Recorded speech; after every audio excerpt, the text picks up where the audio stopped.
Hello, everybody. Welcome into the Fantasy Pros Dynasty Football Podcast. I'm Ryan Wormeli, joined not only by Pat Fitzmaurice and by Scott Bogman, as per usual, but also by Jake Ciely. I don't know if this is your first time on the Dynasty feed, Jake. It's certainly your first time on the Dynasty feed with me, so thank you for hopping on. Yeah, of course. This is the first time for this quad setup. How about that? Well, we'll have some fun with the four of us. We're doing a SUPERFLEX rookie mock draft here. We are into April. We are about 2 weeks away from the NFL draft. So very, very exciting time. We want to throw out another rookie mock for everybody. Before we hop in, Jake, what do you got going on at The Athletic?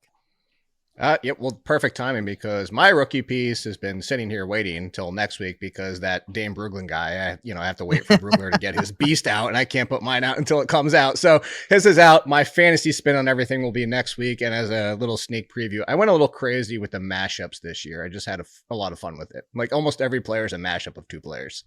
I saw you were tweeting earlier about Jamal Murray, but not the basketball player. Not the basketball player. Somebody came really close. I'm guessing it's a running back. But that was why I was at the car dealership, but we don't need to talk about that. we will move right past that. Before we hop in, Boggs, how you guys doing? We were just talking, Boggs, about Houston, Florida, and the title game. We've been talking a lot about March Madness on these shows, and what a comeback.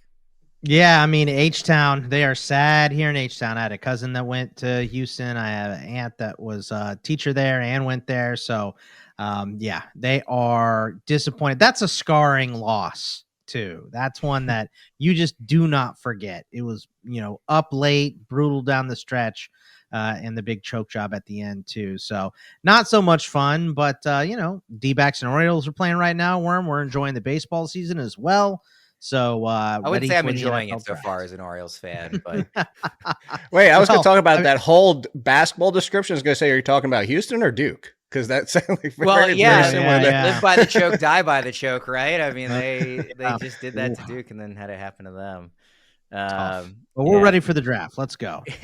Well, Fitz, I don't want to ignore you two. Anything you got going on? You celebrating? I'm rocking the Ovi sweater here today. New all-time goals leader in NHL history. Anything you want to hit on here? Very nice. I was going to comment on your hockey sweater, Worm. I only wish I was there so I could, pull it over your head and get a few shots in while you're blinded. But no, I'm excited as Jake mentioned.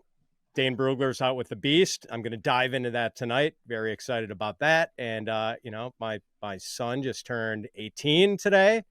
So, wow. Yeah, no Nice. more Congrats. minors in the house. That's kind of interesting. And that's it. And the 1 year I actually cheer for Duke because they've got some local ties. They've got a Milwaukee kid in their starting lineup, Con Knippel. They've got a Chicago area coach, John Shire, and I was a big Krzyzewski hater.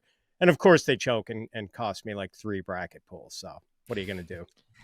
Well, that'll teach you to root for Duke. Yeah.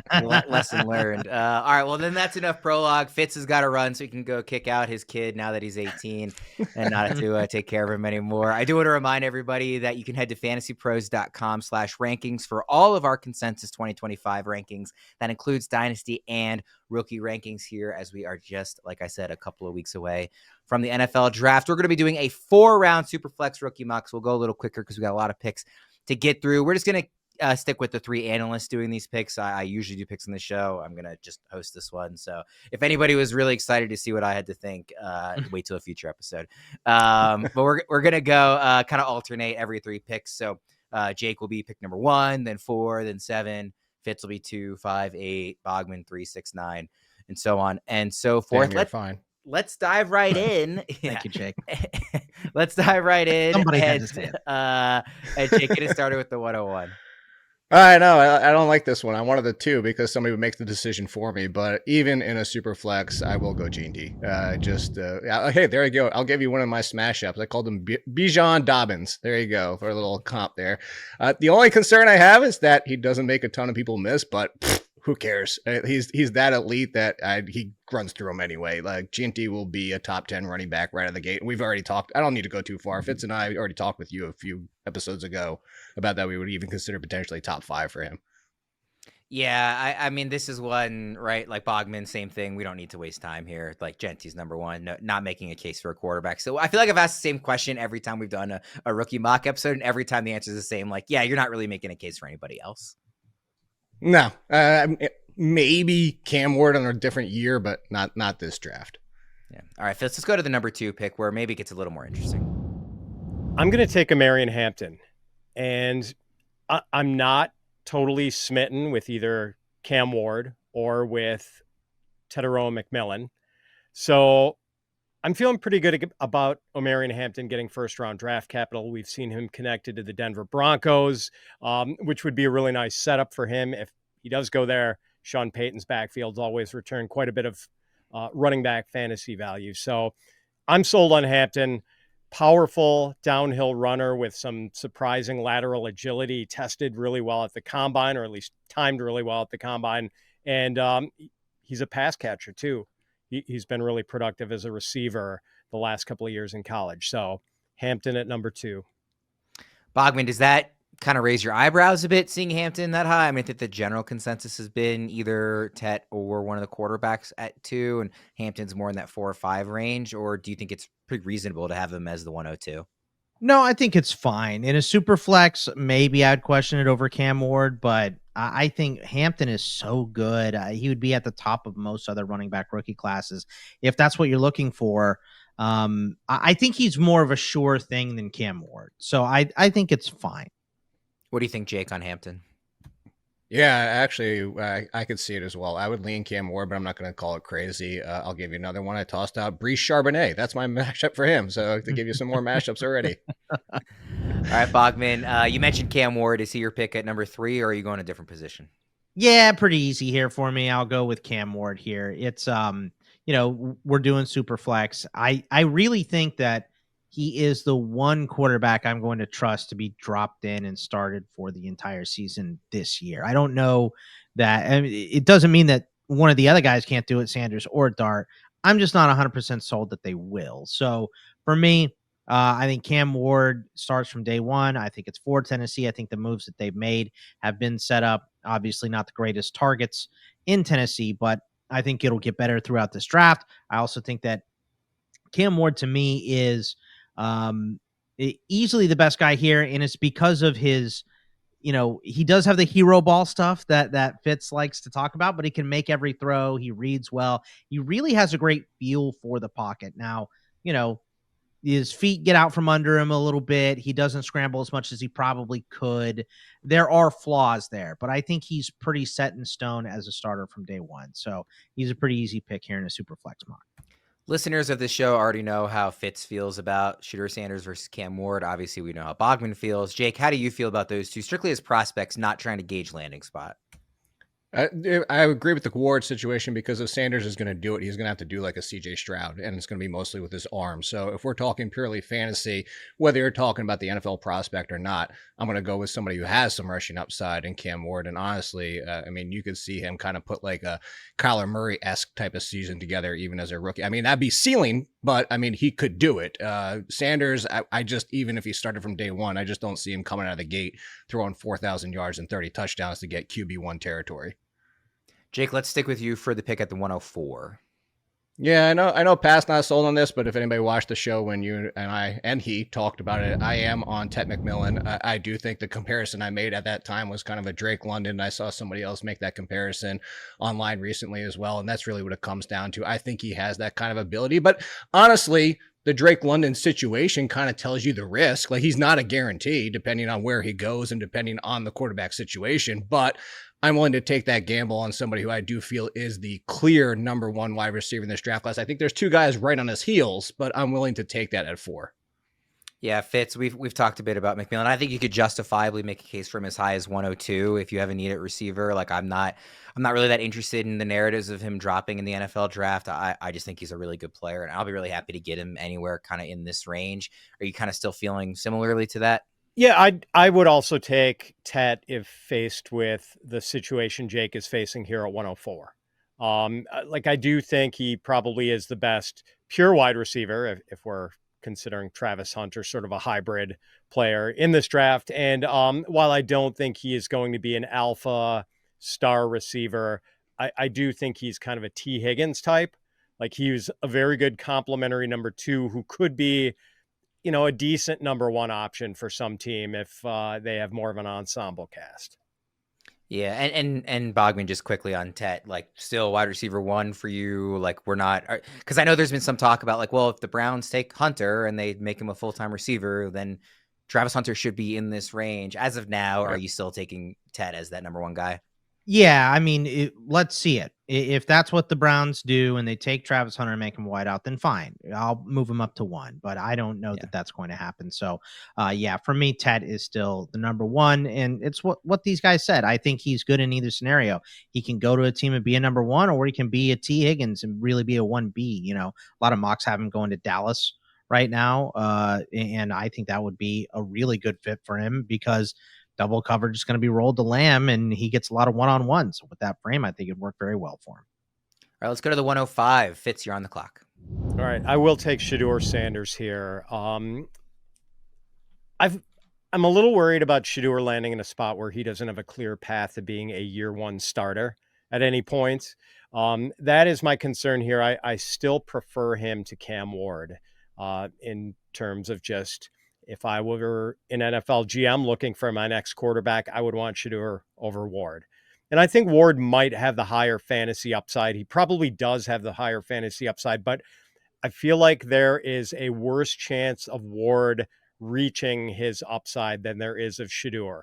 Like, I think Shedeur's got a pretty high floor, and the upside for Shedeur might be Jared Goff. But Jared Goff of 2024, if you're getting that as your quarterback, that's not bad. A guy who can really capably run an offense that doesn't ask too much of him. Like, he's just never going to be a Mahomes, Aaron Rodgers, peak Aaron Rodgers type who can win games by himself. But Shedeur can very capably direct an offense, and he is the most accurate quarterback in this draft without question. Now, Bogman, you're up at 106. Do you see a bit of a tier break here from that top 5? I mean, even within the top 5, obviously Jeanty kind of consensus 1, but like after 5, do you feel a drop off? Because I can see in the sheet who you're taking here with the 6th pick, and it might sound like a bit of a reach to some people. It's somebody that anybody who's listening to the show will know you're very high on. But do you see a gap between the top 5 and the rest, or do you think that these are still names that you could conceivably make a case for inside the top 5? I definitely do. And to me, it's the top 4. I don't put Sanders in it. And I like Sanders. I think he's going to be fine, but I would put him at the bottom of the next tier. There's just so many good running backs, and there's a big grip of decent wide receivers and a couple really good tight ends here too. So this next group is deep. Just because I put Sanders at the bottom of it doesn't mean I don't like him. I still think he's very capable. And I think, as Pat mentioned, the floor is insanely high on Sanders. I think the ceiling is what you struggle with to know, is he going to be able to reach that? And if he does, what is it? So to me, he's at the bottom of this tier just because I like a lot of running backs and wideouts. And my pick here is going to be Cam Skattebo, the running back from Arizona State. I know that, he's dropped on a lot of people's boards. There's some people flag planting. I am. I watched him tear up my Longhorns and almost beat us single-handedly. But I also watched a lot of Arizona State. I'm from Arizona. I have a lot of friends that went to ASU. So I got to see a lot of Cam Skattebo, and it's just, he turns a 3-yard gain into a 5-yard gain, a 7 into a 10, and a 10 to a 20. So if he can get in the open field, that is a question. I think the downside is pretty big, but the ceiling is also insanely high for Cam. So I'm a big fan of Skattebo, and I will take him in the first round. Can I ask Boggs a question about this pick, Worm? No. So Boggs, if you're sitting at 106, like if this is a true rookie mock or not rookie mock, but true rookie draft in one of your actual Dynasty leagues, I know you love Skattebo. You're sitting at 106. Do you try to trade down and get him a little later? And Absolutely. What spots are you trying to target to get him at? I think the end of the first round is okay, because I think a lot of people don't put him in the group with TreVeyon, with Quinshon, with Caleb Johnson, Tyler Warren, Matthew Golden. I think he's at the bottom of that group for most people. So I think somewhere between 10 and 12, if you can pick up an extra pick in the 3rd or in the 4th or whatever, and still get the guy that you like, I think that's a good strategy when you're higher than the pack on anybody at any point in the draft, to try to move back and get your guys. So I think that's a very smart thing for you to point out, Fitzy, and I think it's a strategy that everybody should employ if they are like me and insanely high on Cam Skattebo. Jake, I do want to get your thoughts on Skattebo quickly here, just because this is a big reach relative to consensus ranking. Our staff rookie rankings have him as 22nd overall in Superflex. So obviously at the 6th pick, that's pretty high. What do you make of that pick? I don't mind it, and honestly, it makes sense because somebody I thought of to compare him to was Najee Harris, and what is Boggs like? Oh, those Pittsburgh Steelers, because takes on the contact but breaks through it. And I said my concern though is that he turns into Cam Akers. So there's another smash up for you, is Najee Akers. And if anybody's watching the video, when I laughed when Pat said the Jared Goff thing, it wasn't laughing at the fact that it's saying Jared Goff. It's the fact that I mentioned 3 quarterbacks in my comp, which is Geno, Jared Goff, and Joe Burrow as like the peaks and valleys for him. And that's why I laughed. I actually think that's a good example of what I was saying. He has to do it all as a passer. But I think the biggest takeaway, I think we're all 3 in lockstep, is that if you're looking at the 5th, 6th, 7th pick, and you got like a tier or a clump of guys, especially a tier that you have one that you're higher on than everybody else, I would absolutely trade back. And my guy for like my next pick is, I'm actually really happy that Pat switched to Sanders, because anybody who watched that show that we did, Trey Henderson, I actually have in a tier 1.5. I have Skattebo in a big tier 2 of running backs. As mentioned, Bog said it's a good draft class, but I do think Henderson's just slightly on his own tier. If anybody didn't catch that show, I just love that he's a rocket once he touches the ball. I really do think he has top 20 upside. The downfall would be that somebody sees him only as a timeshare. I will admit that. Like, to go back to Bog Steelers, like somebody might say, we only want you to be Jalen Warren and touch the ball 45% of the time. So there is risk, but I'm hoping beyond my hope that, like, I just think he's better than these guys, and that he does end up on a team that's willing to give him even 220, 240 touches. And I think top 20 is in play. Yeah, Fitz, we've talked a lot about Henderson. Obviously, we're both Big Ten guys, so watched a lot of him in college. And I've been hoping that wherever he goes, even if it is a timeshare, which I think is pretty likely, that it's more of a Jahmyr Gibbs type timeshare. Not saying he's that same level of player, but that type of usage, as opposed to maybe somebody like a Jalen Warren. Do you think that's likely that he'll get the usage that we are at least appreciative of as fantasy managers, or do you think it will be a real frustration for him at the NFL level? No, I do think it'll be part of a tag team, but we get tag teams with 2/3, 3/4 of the backfields in the NFL. So I don't think it's a big deal. And if I was debating between Shedeur and Trey Henderson, and I'm holding the 105 in my most meaningful Dynasty league, and I suspect I will be debating between Shedeur Sanders and Trey Henderson in that league too. Well, speaking of timeshares for TreVeyon Henderson, Fitz, who you got here at 108? I'm going to take his Buckeye tag team partner, Quinshon Judkins. And, Judkins might be one of these guys who could potentially be used in a workhorse role. I don't know that I'm going to count on that, but it's possible he could end up in a landing spot. And the great thing is, Worm, I think Judkins is going to go early in the 2nd round. And that potentially leaves a lot of really favorable landing spots. Maybe the Raiders, if they don't go for Jeanty in the 1st round, maybe the Bears they have 2 fairly early 2nd round picks. There's some really attractive potential landing spots for Judkins. And, he does profile as sort of a workhorse, not a prolific pass catcher, but a capable one. And, ran like a champ at the combine. I think that opened some eyes. Like, I think he timed a lot better than people were expecting. So I'm a little more fired up about him than I was maybe a month and a half ago. Bogman, which Ohio State running back do you like better? Oh, man. I have Quinshon Judkins just a little bit higher than TreVeyon Henderson because he doesn't have the injury history that TreVeyon Henderson has. Honestly, that's it. I also think that Judkins could probably take a little bit more punishment than Henderson because of his injury history. But I mean, that explosion, just for the guys that I watched a ton, Henderson reminds me a lot of Jamal Charles. I don't think he has that type of upside. I don't know that many guys do, but just that burst that he has in the open field is crazy, and no one is catching him. And another guy I saw firsthand against my Longhorns in the playoffs break a big one off on a screen pass. So, If you guys want a chance to win a signed DeAndre Swift Bears jersey for free, courtesy of our friends at pristineauction.com, all you have to do is subscribe to the Fantasy Pros YouTube channel right now, drop a comment below on any Fantasy Pros Dynasty podcast video, and that's it. We will be announcing a winner right here on the podcast, so make sure to turn on those notifications so you can know when new videos are up and to claim your prize. All right, Boggs, let's get to pick 109.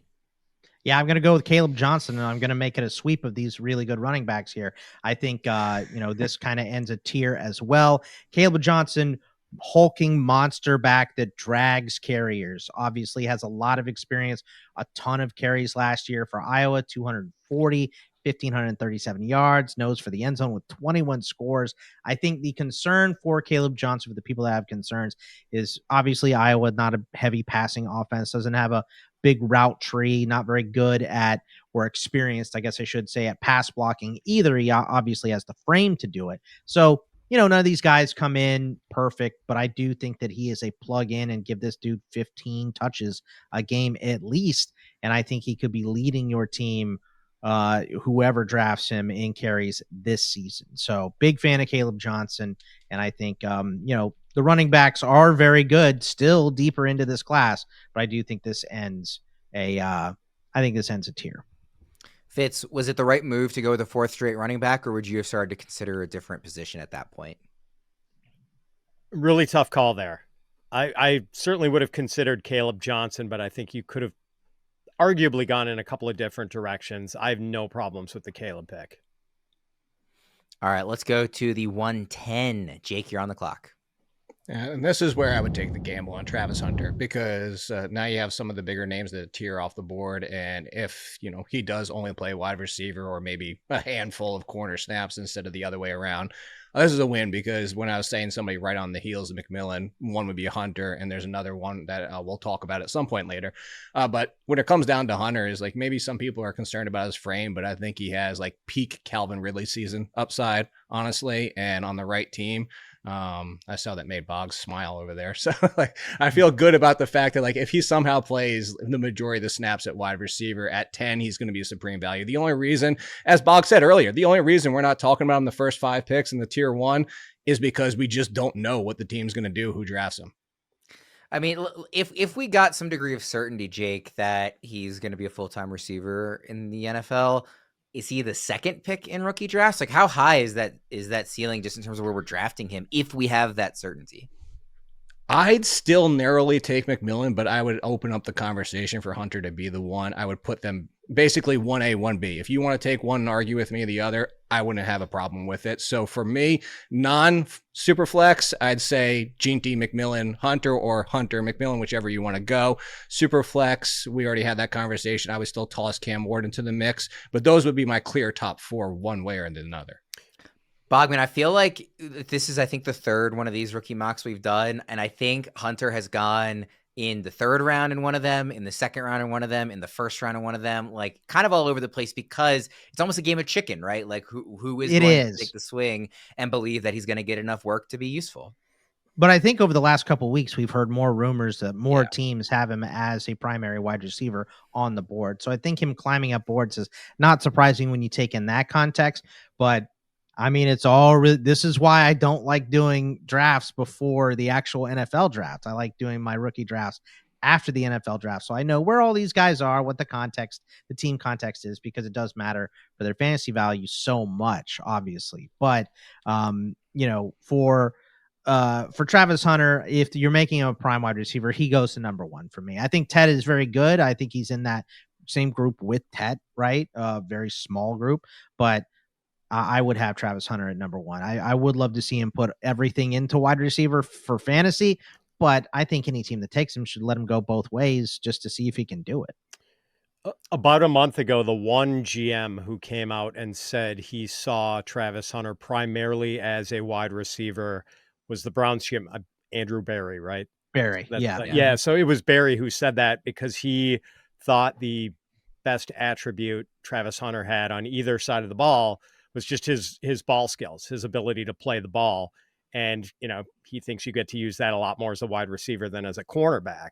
So, and now all of a sudden, as we record this, Travis Hunter is minus 300 on DraftKings to be the number 2 overall pick.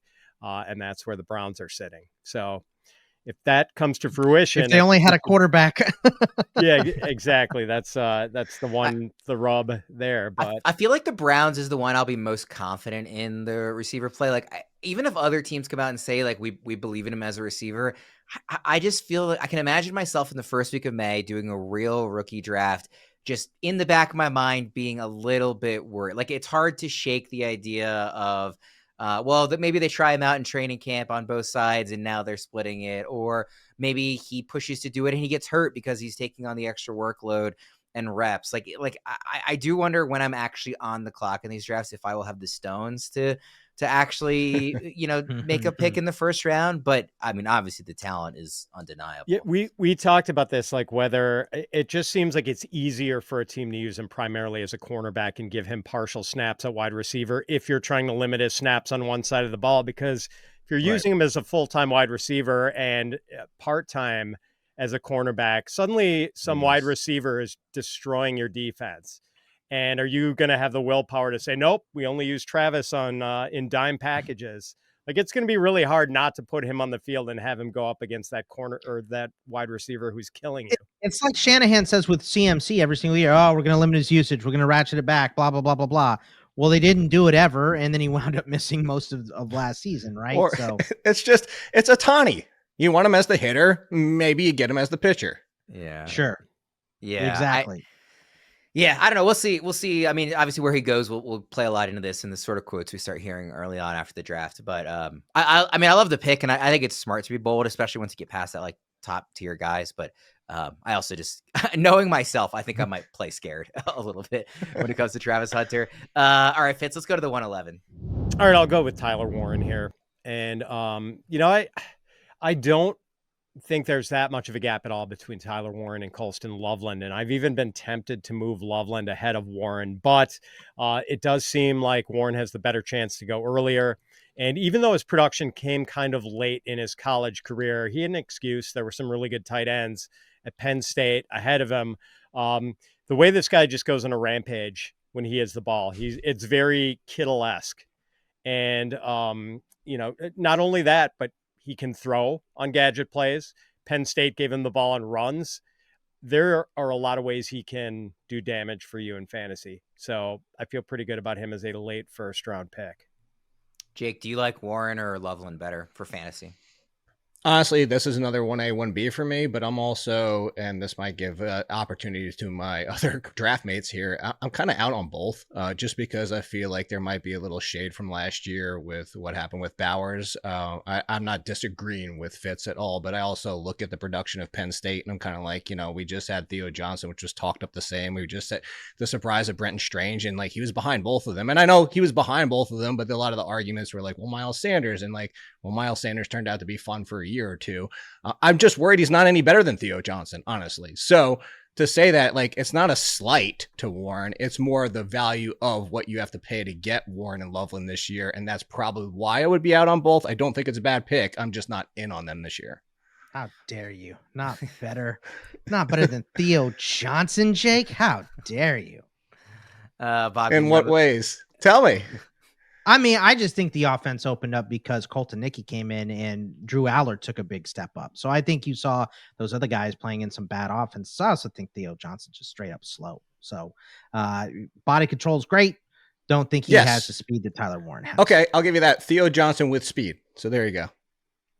Theo Johnson with speed would probably be pretty good. But he's not Brock Bowers. He's not. Again, Nobody is. Nobody is. Again, I'm not hating on the pick. I'm just hating on the value, in my opinion, of what's still on the board at running back and wide receiver. That is completely it. I love you, Fitz. Bogman, wrap up round one for us here.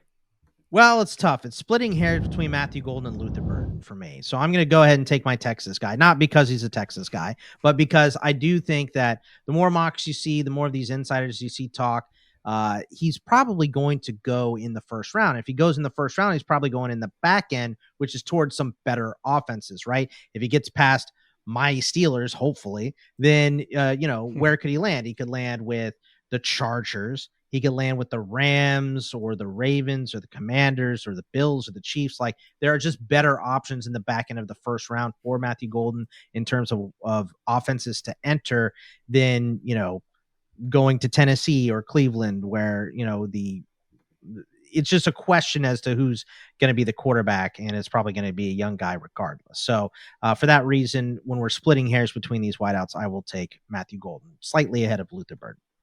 I want to assure everyone that this is not going to be a 2-hour episode. We're not going to take over 30 minutes on every round. So we will start to go a little bit quicker the later into the draft we get. But, obviously a lot of still interesting, like impactful names are on the board. So, I apologize for how long that took, but we'll speed it up here in the second half of the show. As we move into round 2, I do want to ask, Jake, we're kind of in this stretch. We had this stretch of running backs earlier. Now the stretch of receivers is Matthew Golden. You're taking a receiver here at 201. Fitz is already written in the sheet. He's taking a receiver at 202. In this receiver stretch, do you agree with Golden as the first guy off the board, or do you like the guy you are going to take here, even if you were picking around, a pick before and they were both available? So this is one where it's similar to Bogman earlier with Skattebo, is I'm kind of like higher than most. Mostly because my guy in this situation, I'm looking at similar to McMillan. I'm looking more at 2023 and watching the guy play than 2024. Some injury concerns. And there's a big question. Bogman's right. I go back to what he said. This is why I did the thumbs up if anybody was watching the video, is wait until the draft actually happens. Because if people are on board with the receiver I'm about to name and he goes in round 1, kudos, I'm right on it. If not, Golden consensus-wise does have the higher draft stock. So I would say I'm with him before the draft, but I have a feeling mine is, and I'll just say it's like Luther Burden, like you said, is Luther Burden, I think he's just amazing all around. And I'm not, before anybody turns off your show and like never wants me back, I'm just making this comparison just for the comparison. There was a wide receiver a few years ago that people were like, I don't know if he can play outside. Ends up being Justin Jefferson, the best wide receiver, arguably top 1 or 2 in the NFL. I'm not saying Burden is Justin Jefferson. I'm just saying he can play outside. He can move around because he's that elite on the field if he's 100%. I think Burden is in that top tier for me with McMillan and Travis Hunter. So Fitz, I'm curious your opinion now, because these two receivers just went off the board before you're about to make another receiver pick here at 202. Are you feeling like you're just taking the best guy that's left, or is the guy you're about to take, and I'll just say it's Emeka Egbuka, is he the person you would have targeted maybe even ahead of Golden and Burden, or is he third in that group for you? Burden, Egbuka, Golden for me. I love the upside with Burden. What he did as a sophomore at Missouri was just phenomenal, and he is electric with the ball in his hands. That's what I like about it. I know what he can do with his speed. I'm not as sure about Golden. And I don't hate Golden. I just see him as more of an early second than a late first. But it is a pretty close call. I think a lot of people would parse these three receivers different ways. Egbuka, throughout his time at Ohio State, he was never the one guy. But how many times was he the guy who slit the other team's throat in a game? Like, he is just such a high floor, safe player. Like, I think he's maybe the most bust-proof receiver in the entire draft, even maybe more so than Tat. I like him that much as far as floor, but he's never going to be your number one guy and never was in college. Can I ask one question here real quick? Fitzy, if it was Egbuka and Golden and Luther Burden, and one of them goes to the Chargers, one of them goes to the Titans, one of them goes to the Browns, does the name matter, or are you taking the Chargers offense over the Browns and Titans offense? I don't know if those three teams are enough to make me change the ordering of that, Boggs. Okay. Put fair. One of these guys with Patrick Mahomes, maybe, even though there's a lot of target competition, or with, a better quarterback. I was just looking for like a solid quarterback, like it's Herbert versus Ward or whoever. I think that would make me lean a little bit, even though I don't think they're passing as much these days. That, to answer your question, and you didn't ask me, but that would make me lean a little bit towards the break, because I have a tighter tier. Like you said, I do have Burden, but it's not so much of a gap for me that, like, if Burden was on the Titans versus one of those other two, even yours on the Chargers, I would switch post-draft. Okay. Yeah, that was basically what I was asking, because that's how I have them too. And if Burden ends up in LA and it's, Golden and Cleveland, then I would say like the Chargers are one of those teams that it would move the needle for me. Like the only thing I hate is that there's a little bit of redundancy with Ladd there. So that's the only, that was my hesitation with the Burden. But he can play on the outside, just like Justin Jefferson. Oh yeah, he's Justin Jefferson. Forget about it. Ladd's dead. All right, Bogman, 203. Who you got? 203. I'm gonna take. I can't believe I'm taking Fitzy's guy here, Colston Loveland. This is the first time I've ever had a shot at him, because it's always Fitzy taking him ahead of me. So I get a chance to take one of the two premier tight ends in this class. Yes, he's not Brock Bowers. Nobody is. Do not expect that from him. Tight end is the toughest position to pin down in terms of fantasy because these guys have so much more to learn. But I think that Colston Loveland and Tyler Warren are both guys that are primarily slot guys. You're drafting them to be a weapon. You're not drafting them to be an inline blocker. So I think these guys are going to be catching passes from day one. I think they're way ahead of the rest of this class. So I think you're getting a very good value at tight end here. And between the two of them, like we said, we're splitting hairs. Give me the guy that goes later. That's who I'll take between them. We already talked about the tight end, so we'll move on from that one in the name of time. Jake, you got it 204. Yeah, this is one I'm a little bit higher on too. It's funny when Bog said the teammate situation. I keep making the argument that I don't think it's clear that we don't know that Isaiah Bond might not be the better wide receiver. This is somebody had injuries. This is somebody who everybody keeps wanting to find the next Deebo Samuel. Like let's chill on that. That Deebo Samuel season is not even anything that exists again, even for Deebo Samuel. But let's even just take okay Deebo Samuel with 800-900 receiving yards, maybe 200 on the ground. And it's not that I even think he's going to get potential carries out of the backfield, although he can be used and was used as such. I just think he's that dynamic with the ball that pre-injury, their numbers, Bond and Golden, were very similar until he had that high ankle sprain and then was never the same for the rest of the season, including the BCS or BCS. I'm aging myself there. Yeah, I know. The playoffs out there. But I just think that Bond, if 100%, is in the conversation to potentially be the better wide receiver. So similar to what he just said about Loveland, I'm actually going to take the cheaper one. And I think I'm going to end up with a lot of Bond, at least pre-draft. Fitz, we know where Bogman stands because he already made his pick of the Texas receivers first. Do you feel like there's a gap between Golden and Bond? I know that you like Golden better. Do you see it as a wide gap, or can you kind of see the case that maybe Bond's better? Kind of a big gap, and I'm probably below consensus on both guys, and I'm just not a Bond fan. I'm probably not going to have him in any league. No offense, Jake, but I feel like it's empty speed. I don't know. We could be all wrong about things. I'm not 100%. All right, Fitz, 205. Like, I'm not a Jackson Dart guy, but I think there's value here because I think there's a very good chance he's going to go in the first round, and he runs. I have legitimate questions about whether he reads the field and is accurate enough to be a starting quarterback long term. But at this point, to get a first round quarterback who runs in the second round of a rookie SUPERFLEX draft, I think there's value. I was going to say, if he goes in the first round of the NFL draft, this is too late for him, right? Yes. In the SUPERFLEX rookie mock. Yes. Where do you think he should go if he gets first round draft capital? I mean, probably somewhere back end of the first round. I think I would take him over Matthew Golden if he went in the first round for sure. I think I'd take him in that group. If you're a quarterback needy team in SUPERFLEX, and the fact that he runs too, like, I think you can make a case as early as like 6 or 7. I'm not saying that's where I would rank him, but I think you can make a case that if he gets first round draft capital and again, he has. What's the earliest he goes? In the NFL draft or in rookie draft? Yeah, NFL draft. I think New Orleans. I think that's like the earliest he goes. Unless, I don't know. I guess there could be craziness at the top like there always is. But I think like New Orleans would be a little bit surprising because they have Carr and they have so many cap issues and all that stuff. I mean, after last year, Rattler was you could see him go to the Raiders and be like, yeah, they pull away the Falcons on us. We talked on a recent episode, one of these mock draft episodes, about how he is like I want to learn the lesson of last year where Bo Nix and Michael Penix in a lot of my rookie Superflex real drafts were going in the second round because people weren't the biggest fan of them, but they got the first round draft capital. There was, in their own different ways, a path to starting.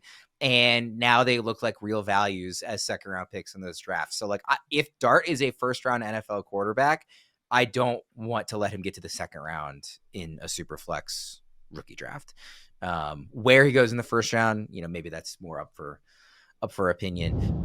Before we get to our next pick, I do want to remind everybody that by now, most of you have probably heard of Reality Sports Online, the powerful fantasy sports platform where owners get to build and manage their fantasy team like an NFL general manager. But the question is, have you tried it? It's time to go see what all the buzz in the Dynasty community is about. Free agency, multi-year contracts, a rookie draft, multi-team trades, franchise tags, contract extensions, first-round rookie options, automated contract and salary cap functionality, and much, much more. I think it sounds complicated. It's not. The best thing about Reality Sports Online Fantasy Front Office is that it doesn't take any more time than a standard league. It just requires more strategy. Think you're among the fantasy elite? Well, this is the platform to test your mettle. Still not sure? You can test out your general manager skills for free in a mock free agency auction. If you like what you see, use promo code FANTASYPROS to receive a 10% discount on your team or league today. That's promo code FANTASYPROS to receive a 10% discount on your team or league today. Fantasy just got real at realitysportsonline.com. All right, Bogman, you're on the clock with the 206. Yeah, I'm going to go. I do see a tier break here, by the way, but I'm going to go with one of my favorite wideouts in this class, Jaden Higgins, the big monster wide receiver out of Iowa State, a guy that is big enough and fast enough to be imposing and makes those contested catches as well. I think he's going to be a first down magnet in the NFL, whoever drafts him, and he could easily be a high possession receiver. And the frame is enormous, so he should be in line for some jump balls near the goal line as well. So you add all that up. There's a couple guys like that right here, but Higgins is my favorite, so I will go with him. Yeah, I like Higgins. Jake, any quick thoughts on Higgins before we get to your pick? I'll just give you my smash up. I called him Marvin Jones, Dante Moncrief, ceiling and floor. So Marvin Moncrief, yeah. There you go. Marvin Moncrief. All right, 207, Jake, who you got?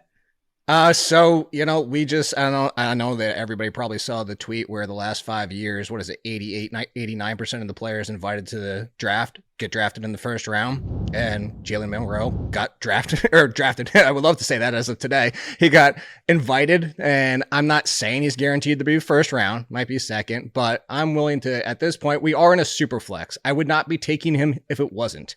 The risk is that he's not even an NFL quarterback at any point. To jokingly give you another smash up, called him Jaden Mariota, because I think Jaden Daniels' rookie season might be his peak. That might be his best we ever see for Milroe to get to Jaden Daniels' rookie season. But that rushing upside, we play fantasy, is beyond tantalizing. If he hits as a quarterback, we just saw with Anthony Richardson, you can suck and suck as a passer. But in fantasy, it's like, cool, you're still somehow a QB1. So I'd be willing to take that gamble here only because it's a super flex. Fitz, just quickly, Jalen Milroe in a super flex mid-second round. Does that sound right to you? Yes, if not higher. Like the rushing potential he has is potentially difference making. And I think the concerns about his passing might be overplayed a little bit. I know he had a bad week at the Senior Bowl, but as someone who had to watch Jalen Milroe rip my Wisconsin Badgers to shreds, like I think he can actually throw. And I know he had a really good game against Georgia too. So he might be a better passer than he's getting credit for. He's got the arm strength is top notch. So I like him a lot. Like I don't think there's much of a gap between Dart and Milroe. Okay. Fitz, you are on the clock with the 208. We have not had a running back drafted since the 109. It's been a long stretch without them in this deep class. You're going to go back to the well here, though. Yeah, RJ Harvey of UCF. And there's some receivers I like here, too. But and Matt Kelly kind of made this point with Boggs and I last week when he was a guest on the Dynasty show. Lean into the RB strength in this class. When in doubt, take the running back over anyone else. And, I like Harvey's game. Quick.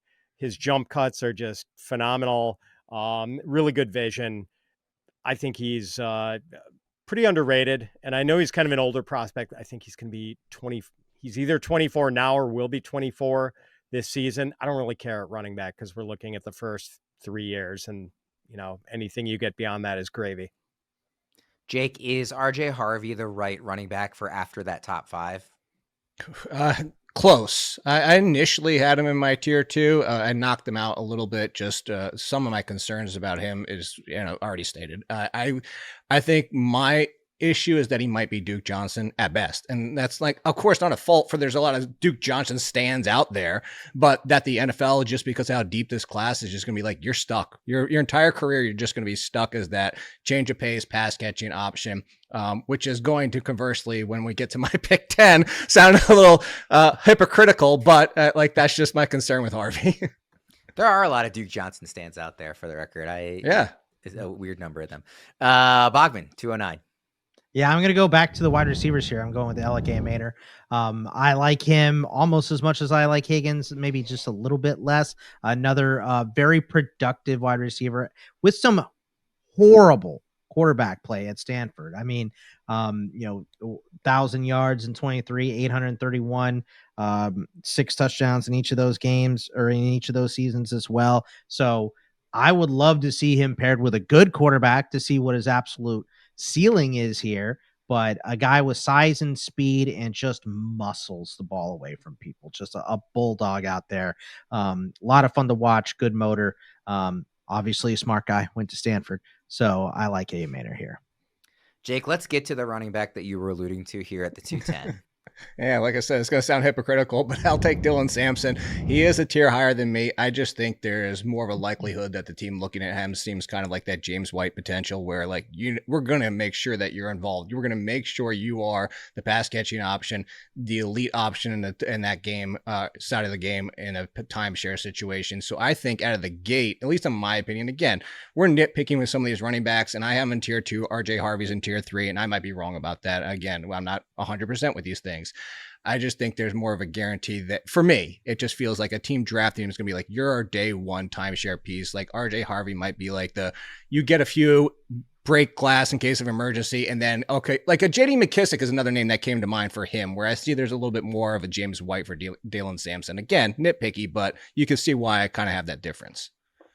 I really like Sampson, honestly. Bogman, I'm curious who you would prefer out of those two, since you kind of made the pick, splitting the difference between Harvey and Sampson. I like them both for sure. They're probably 6 and 7 in the class for me amongst running backs. Either of them in the back half of round 2, I'd be pretty happy with. I tend to lean a little bit more towards Sampson. Bogman, who do you prefer out of those two?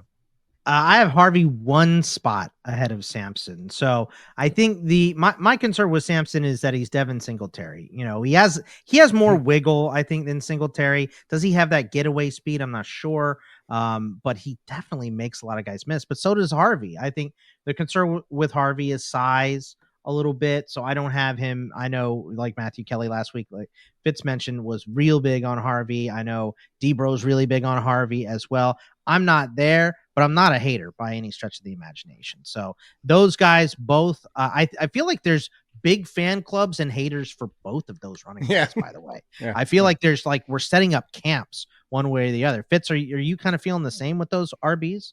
Yeah, I mean, at one point I had Dylan Sampson ranked ahead of RJ Harvey and flip-flopped them. And there are about 5 or 6 running backs in this range who I have jammed pretty tightly together in one tier.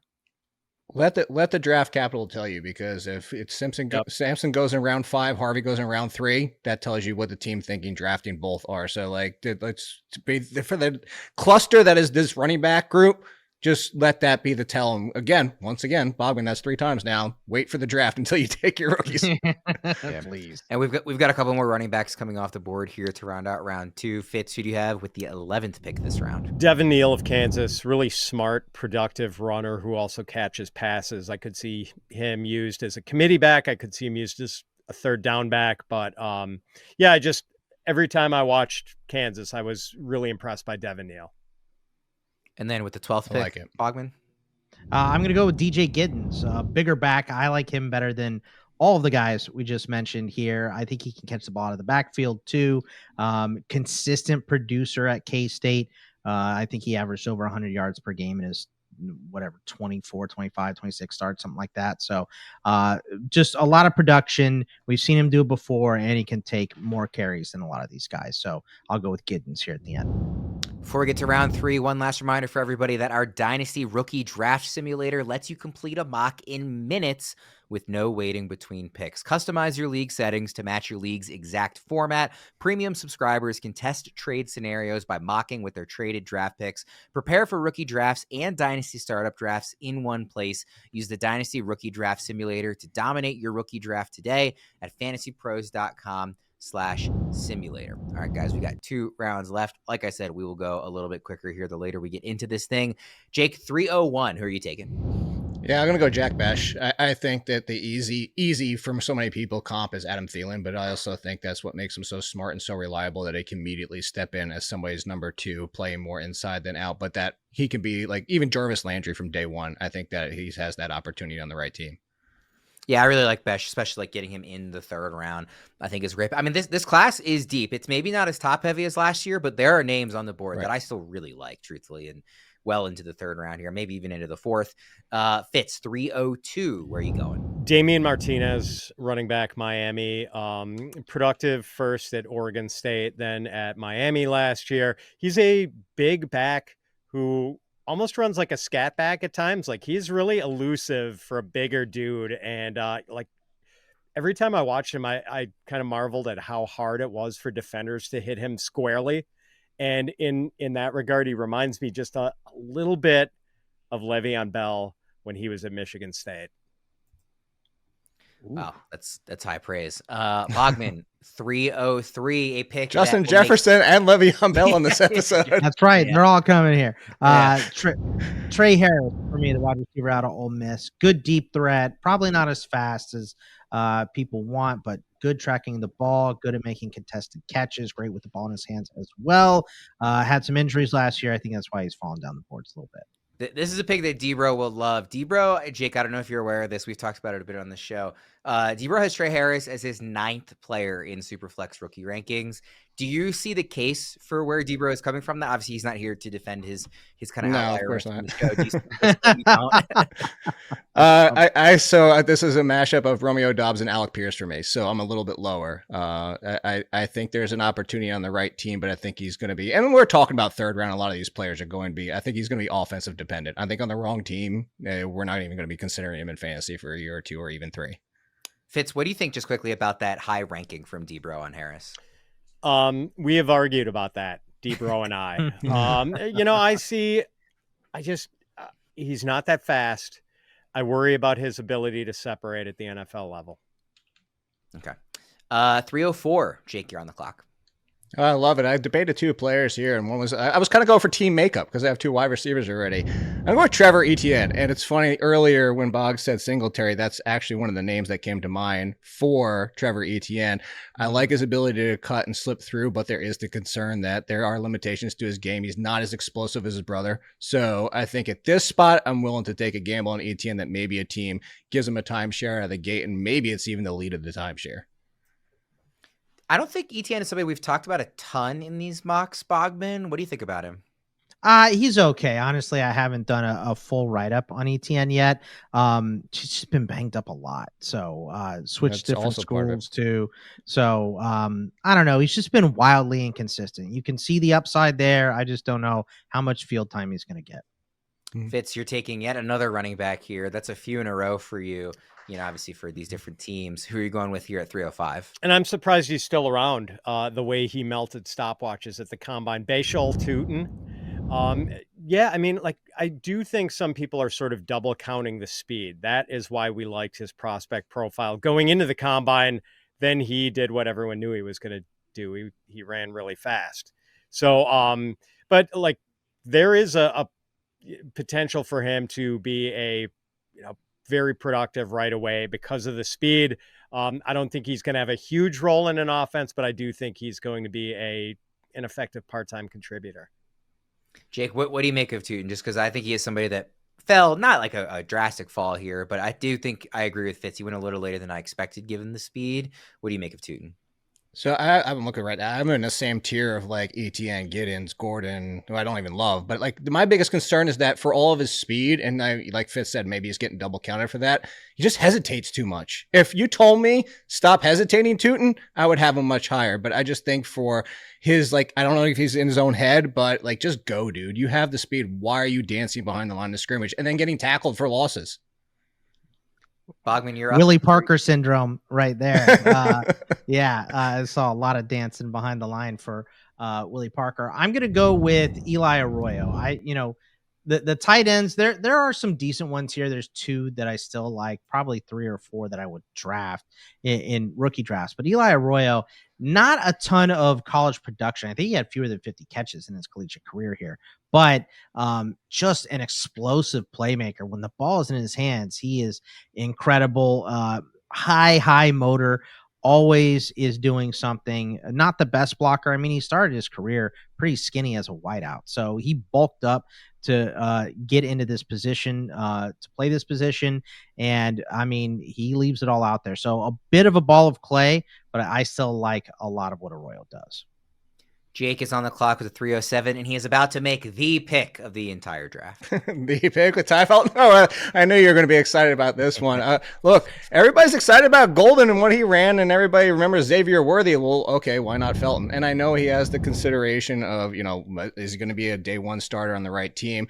Also, the downside is potentially like a Darius Slayton type. But if you like that speed, if you like the fact that he puts corners on their heels almost immediately and stacks them so well and gets downfield for the big plays, I mean, I'm thinking worst case scenario, you're talking about a wide receiver 5 with a boom or bust every single week. Would be frustrating, but I mean, maybe even on the right team, he turns into Deshaun Jackson as a rookie. I just think he has that potential. I was worried that he wasn't going to go high enough with me not making picks on this show. So I appreciate you representing the Felton Crews very strong there. Fitz, I know you're devastated that Felton is not available for you here at the 308. So where are you going? I had to let Jake make a new best friend, so I didn't want to stand in his way. I'm going to go with Jalen Noel here, and I feel pretty good about getting Noel in the latter part of the third round, considering I've spent the better part of the pre-draft process trying to figure out which of Jaden Higgins or Jalen Noel I like more. Two very different flavors with the 2 Iowa State receivers. But now Noel, I think it was maybe J.J. Zacharyson who comped him to Randall Cobb. And I sort of like that comp, just a little playmaker. And I think he's got kind of a high floor for fantasy. I had Cobb in my list. I called him Rondell Moore / Randall Cobb. So Rondell Cobb. So there you go. That is floor ceiling right there, man. I think he's a great pick at this point, and to the point of how deep it is. I mean, again, like Felton and Noel back to back in the second half of round 3 in a rookie draft. Like, I think those are both excellent picks, honestly. Bogman 309. Yeah, for whatever reason, I thought Noel was gone when I took Arroyo. So I have them in the same tier, but I have Noel higher. So I would have taken him. For me, I'm going to go with Jalen Royals, the wide receiver out of Utah State. Another guy that is developing like a crazy fan base here. Just a small school guy, put up big numbers at Utah State, but has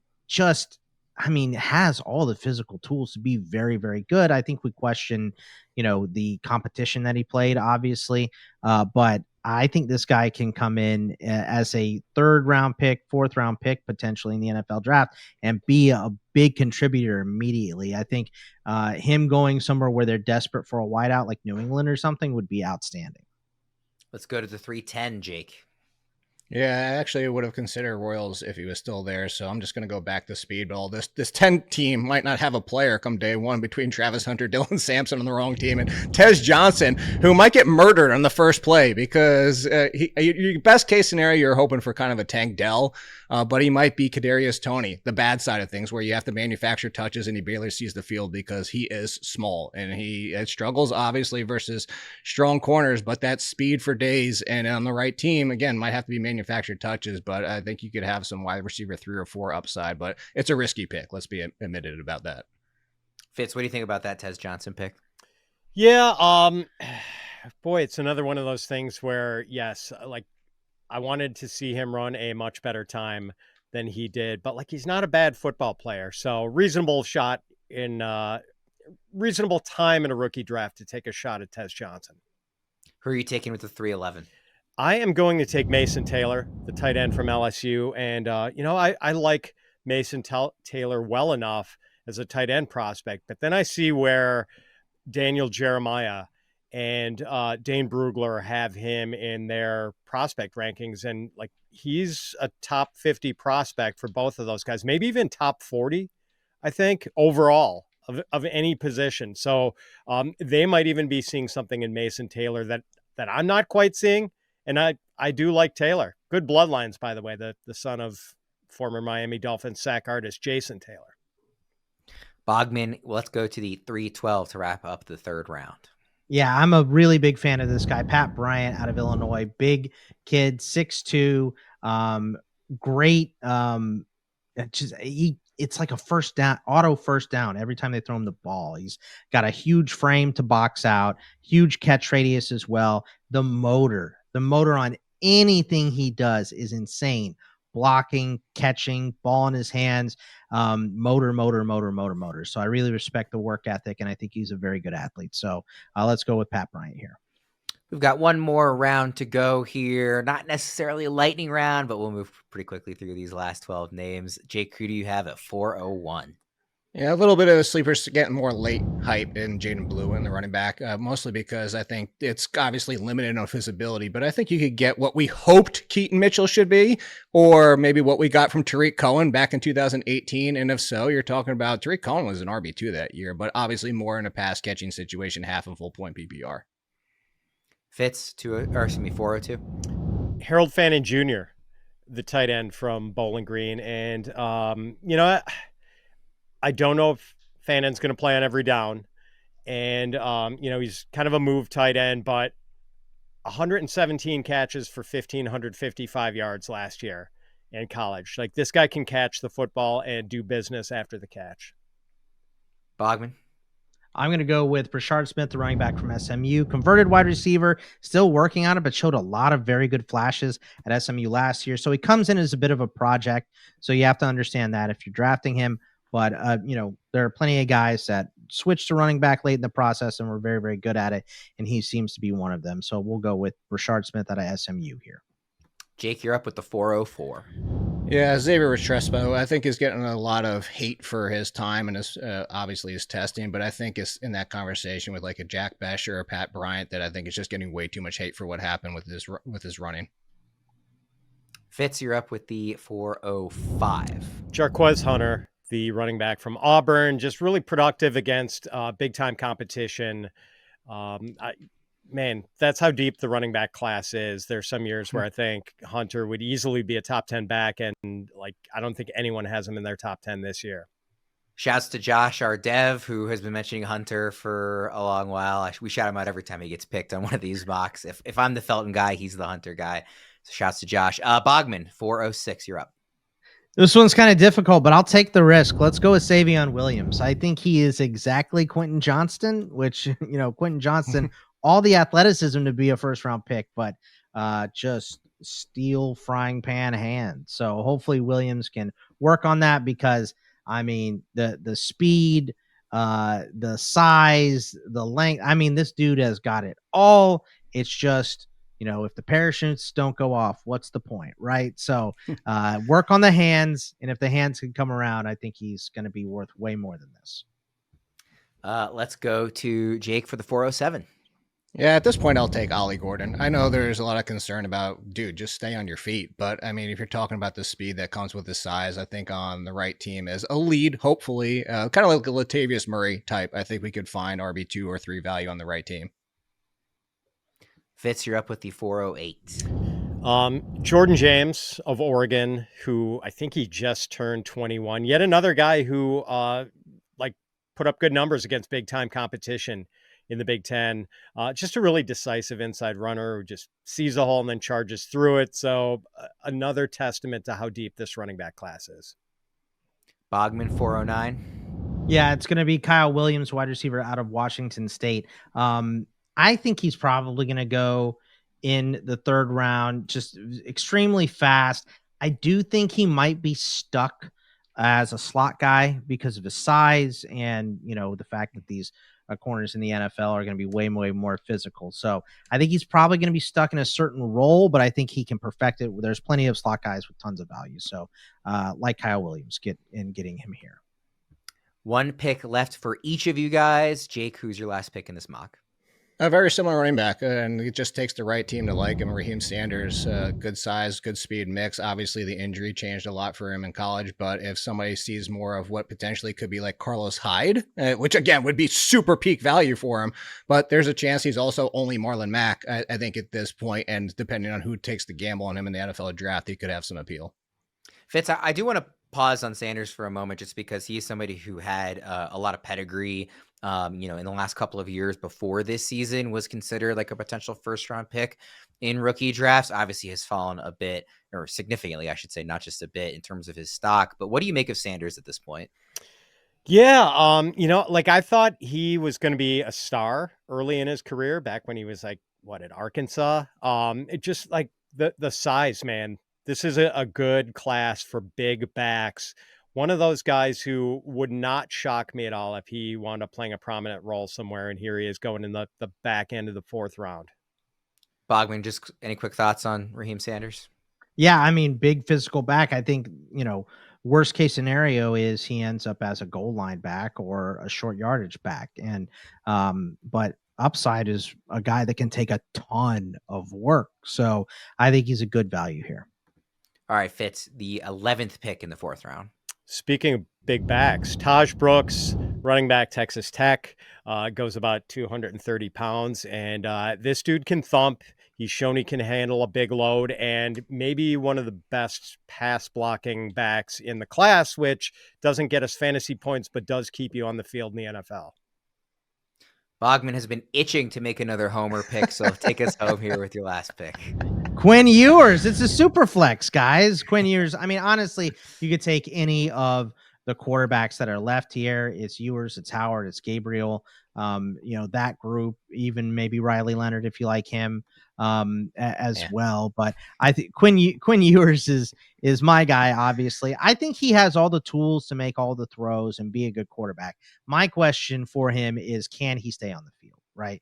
Been banged up the last 2 seasons. There are huge issues, and you have to be on the field. Availability is the best ability. That is a old scouting trope that has been shouted forever. So if Quinn can stay on the field, I think there's a chance he could be a better pro than he was a college player. And he was pretty good in college. I didn't smash him up. I just said he could be really good Sam Darnold or really bad Sam Darnold. So I'm with you on this value, Bogs. The smash up is good Sam Darnold and bad Sam Darnold. Yes. End of career Ben Roethlisberger is what I see with that. I want to wrap up just very quickly with kind of overall thoughts. This is the deepest we've gone on any of these mocks so far. So Fitz, now that we're kind of getting into round 4 and really deeper into the class, any kind of final parting thoughts here on this mock?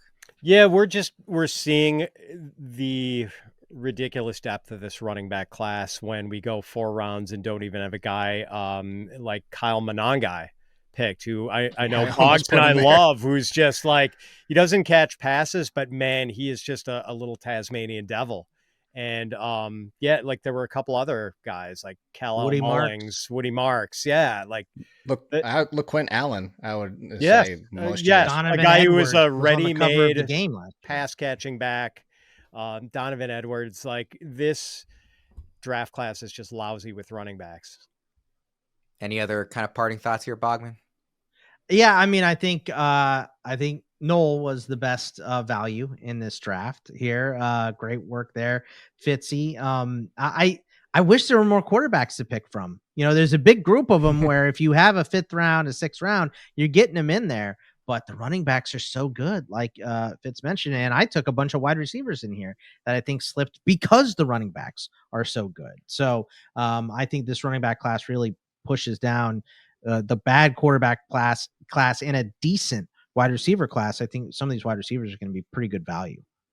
Any last thoughts, Jake? I think I didn't take any, but that's because I think there's a couple tight ends that are still on the board on the right landing spots. Could be interesting between Helm and Ferguson. Heck, even Bradenstool, depending on what team he's on. I mean, he could go all the way down to Rondé Gadsden. There's a lot of tight ends that are still similar to wide receiver. like there's 2 elites, but then there's a really big group that, depending on where they go, we could be interested in. All right, we'll wrap things up there. I promised everybody we'd be under 2 hours, and we were way under that. So we were successful here on this episode. A lot of fun picks there. Thank you, Jake, for hopping on. Thanks to Fitz and Bogman, as always. For those guys, I'm Ryan Wormeli. Thanks, everybody, for tuning in and watching. We'll see you again next time.